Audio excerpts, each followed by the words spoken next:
Hi, my name is Julia. I'm here to give you a speech about serial killers, nature versus lack of nurture.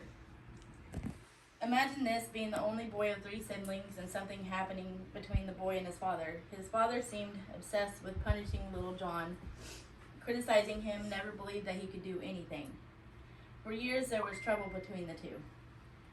It was a lifelong regret that he was not able to please his father. Imagine this, a man lured young men into working for them and then violently sexually abusing them and committing necrophilia and keeping their bodies in their bed for days while committing necrophilia. These, in fact, were the two of the same people, John Wayne Gacy. Was it nature or lack of nurture that created him? I'm going to talk about a few of the serial killers that I believe that nurture had a part, the lack of nurture had a part in why they became a serial killer. Mary Bell. She was a British serial killer, born in Glasgow, Scotland. As a young girl, Mary witnessed her mother engaging in sexual acts with an intent to inflict pain, working as a prostitute in the same room with her. Her mother attempted to kill her at a young age, but instead she realized there was extra money to be made for it if she prostituted her. I can't read that writing. Her horrific abuse she was subjected to at a young age turned Mary Bell into the killer. She was just 11 years old. She strangled, mutilated, and killed 2 young boys. Albert Frisch, aka Frank Howard. He was put into an orphanage at a young age where he was subjected to numerous horrific beatings in the orphanage before the age of 9 years old. He was a serial killer, torturer, cannibal. He had several tools when he used to torture and kill young children. The story about Albert Fish, he went into a home to find these young boys and hire them as somebody that worked for him as on their farm. He had no farm. So he went into their home, introduced himself as Frank Howard, and he saw the little girl.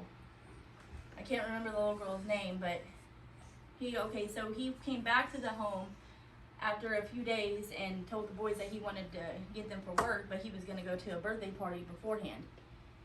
So he took the little girl. He asked the mom, "Can I take the little girl to a birthday party before I take the boys to work?" She was like, "Yeah, sure."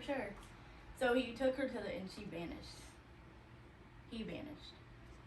What happened was he ended up taking her to an abandoned building, killed her, tortured her, killed her, and then ate her body. 6 years later, after the death of this little girl, he wrote a letter to the parents saying how he enjoyed tasting her sweet flesh and how he didn't kill her. He didn't rape her before he killed her, so she died as a virgin. You can imagine what them parents felt.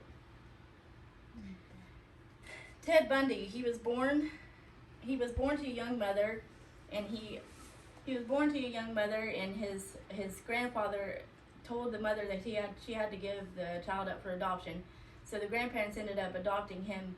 Him thinking that the grandparents were actually their father and mother, and the mother was actually his sister. Later on in life, Ted Bundy was told that his sister was in fact actually his mother. So he thought, being lied to his whole life, it was okay for him to start lying. So when he went into his killing days, he targeted young women to where they were reminding him of his mother, and was brutal to them and killed them, necrophilia, all that stuff. As well as reason he targeted university girls is because he was dating a girl at the university and she broke up with him, so he turned his rage onto university girls, thinking that all university girls were evil. John Wayne Gacy. He killed 33 men and teenage boys. He would lure his victims back into his home in Cook County. Investigators later found 26 bodies in a 26 bodies in the crawl space of his home, and others were in the river. Gacy's father was an alcoholic and physically abused his children. One of Gacy's memories was beaten so badly with a broom to his head, he was knocked unconscious. Gacy started having blackouts during his childhood when his father came to visit, and he would call him a sissy or a mama's boy, make fun of him because he was in the hospital. Later, Gacy adopted the alter ego as Pogo the Clown. So he would make kids happy, but then he became who he became. I don't know if I say her name right, so forgive me. Aline Wuornos. She was a person that had a hard childhood filled with abuse and emotional neglect. Her mother was 15 years old when she had her and abandoned her when she was about 4 years old. She never met her real father. He was in prison for sex crimes. He was diagnosed with schizophrenia and hung himself in prison. She was raised by her grandparents, and by age 11, she began engaging in intimate favors for people from childhood friends for cigarettes. She was assaulted by her grandfather numerous times. She ended up pregnant by her grandfather, and she had to give the child up. She was sent to a home for unwed mothers. And so whenever she became a serial killer, she started doing prostitution, and she targeted men, saying they assaulted her, and then they would kill them. She would kill them. Because all she knew is when men had sex with her, she was assaulted. Charles Manson, he was born to a teen mother. She was an alcoholic. He got moved from one home to another. His mother neglected him, but he really didn't. He never really killed anybody. He just constructed the Manson family murders, which made people think, oh, I gotta kill for this man. But neglect from his mother is what made him.